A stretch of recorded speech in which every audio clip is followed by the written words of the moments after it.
Hello दोस्तों, कहानी संग्रह चैनल में आपका स्वागत है।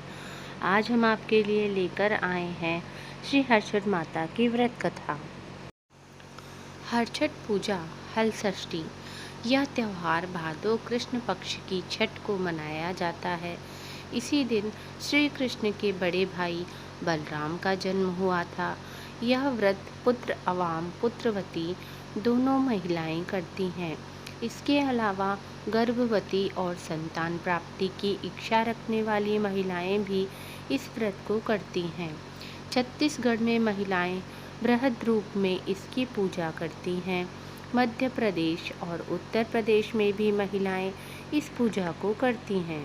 पहली हर्षठ व्रत कथा।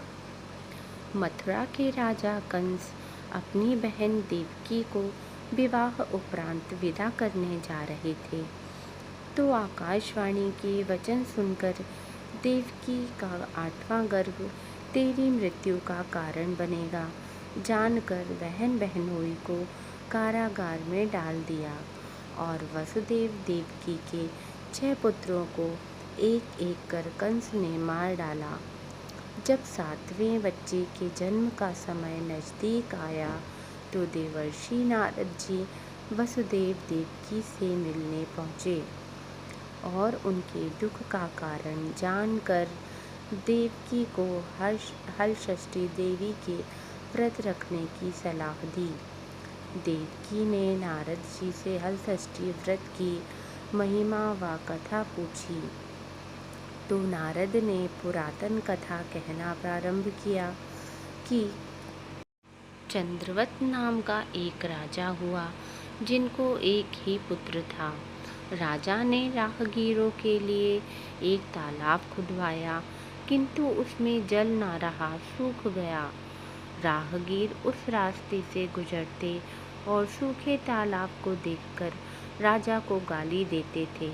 इस खबर को सुनकर राजा दुखी हुआ कि मैंने तालाब खुदवाया, मेरा धन व धर्म दोनों ही व्यर्थ गया। उसी रोज रात राजा को स्वप्न में वरुण देव ने दर्शन देकर कहा कि यदि तुम अपने पुत्रों की बलि तालाब में दोगे तो जल भर जाएगा। सुबह राजा ने स्वप्न में कही बात दरबार में सुनाई और कहा कि मेरा धन व धर्म भले ही व्यर्थ हो जाएं, पर मैं अपने पुत्रों की बलि नहीं दूंगा। यह बात लोगों से होते हुए राजकुमार तक पहुंच गई, तो वह सोचने लगा कि यदि मेरी बलि से तालाब में पानी आ जाए तो लोगों का भला होगा। यह सोचकर राजकुमार अपनी बलि देने तालाब में बैठ गया। अब वह तालाब पानी से लबालब भर गया। जल के जीव जंतु से तालाब परिपूर्ण हो गया। इकलौते पुत्र की बलि हो जाने से राजा दुखी होकर वन को चला गया। वहाँ 5 स्त्रियां व्रत कर रही थीं, जिसे देखकर राजा ने कौन सा व्रत और क्यों कर रही हो पूछने पर स्त्रियों ने हल षष्ठी व्रत की संपूर्ण विधि विधान बतलाई। उसे सुनकर राजा वापस नगर को गया और अपनी रानी के साथ उस व्रत को किया। व्रत के प्रभाव से राजपुत्र तालाब से जीवित बाहर निकल आया। राजा परिवार सहित हल षष्ठी माता के जयकार कर सुखपूर्वक निवास करने लगा। अब नारद जी ने देवकी से हल षष्ठी व्रत की अन्य कथा कहना शुरू किया कि उज्जैन नगरी में 2 सौतन रहती थीं। एक का नाम रेवती तथा दूसरी का नाम मानवती था। रेवती को कोई संतान न थी, जबकि मानवती के 2 पुत्र थे। रेवती अपनी सौत के बच्चों को देखकर हमेशा सौतिया डाह से जलती रहती थी और उसके पुत्रों को मारने का जतन ढूंढती रहती थी।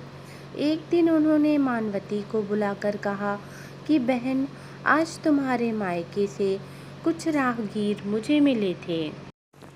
उन्होंने बताया कि तुम्हारे पिताजी बहुत बीमार हैं और वह तुम्हें देखना चाहते हैं। पिता की बीमारी का सुनकर मानवती दुखी हुई। रेवती कहने लगी कि बहन, तुम शीघ्र अपने पिता से मिलने चले जाओ। तुम्हारे आने तक मैं बच्चों का ध्यान रखूंगी।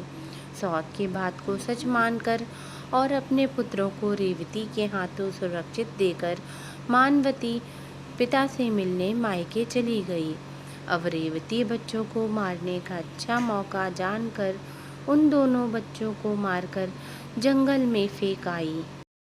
इधर मानवती जब मायके पहुंची तो पिता को स्वस्थ देखकर पिता से अपनी सौत की कही बातों को कहा और कुशल क्षेम पूछती है।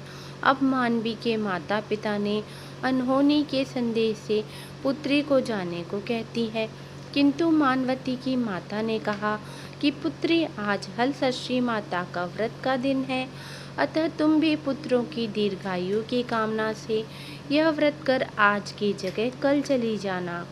माता की सलाह मान मानवती पुत्रों के स्वास्थ्य की कामना से हलषष्ठी माता का व्रत धारण कर दूसरे दिन अपने घर जाने को निकली।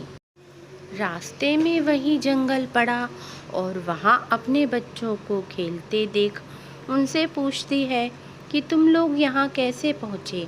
तब पुत्रों ने बताया कि आपके चले जाने पर हमारी दूसरी माता रेवती ने मारकर यहाँ फेंक दिया था, तभी एक दूसरी स्त्री ने हमें फिर से जिंदा कर दिया।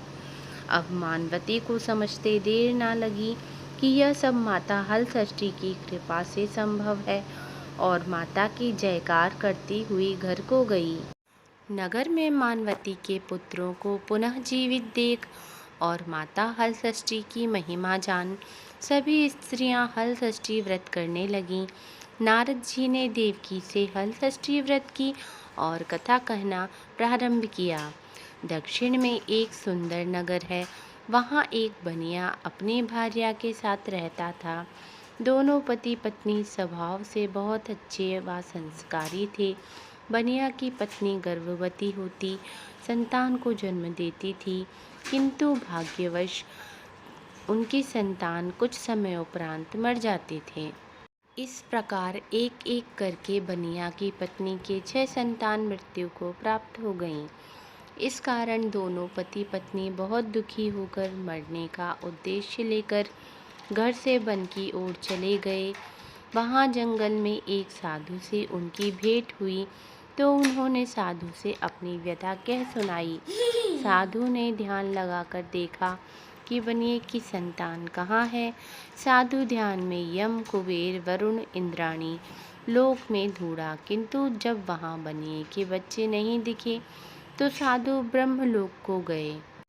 वहाँ साधु ने बनिए की सारे संतानों को देखकर उन्हें उनके माता पिता के पास लौटने का आग्रह किया।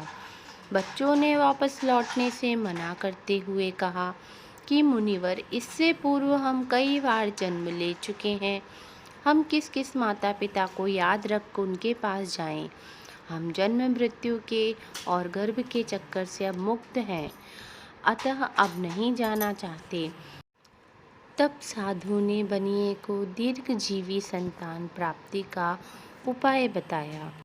उन आत्माओं ने कहा कि यदि बनिया और उनकी पत्नी माता हलषष्ठी का व्रत रख पूजन कथा श्रवण कर अपने पुत्रों को व्रतोपरांत जल से भीगा कपड़ा लगाएं तो उनका वह बालक दीर्घजीवी होगा। उन आत्माओं से इस प्रकार सुन साधु ध्यान से वापस आकर बनिए से हलषष्ठी व्रत कथा नियम आदि को बताया। साधु ने इस विधि विधान को सुन दोनों पति पत्नी घर को गए। कुछ समयोपरांत जब हलषष्ठी व्रत का दिन आया तो उन्होंने व्रत रखा व संतान प्राप्ति कर वर मांगा। माता हलषष्ठी की कृपा से अब बनिए की पत्नी गर्भवती हुई और एक सुंदर संतान को जन्म देती है। अगले व्रत पर उन्होंने साधु के बताए अनुसार अपने पुत्र को पोता मारती हैं। माता की कृपा से अब उसके संतान दीर्घायु को प्राप्त किया। बनिया का परिवार प्रसन्नता पूर्वक जीवन यापन करने लगा।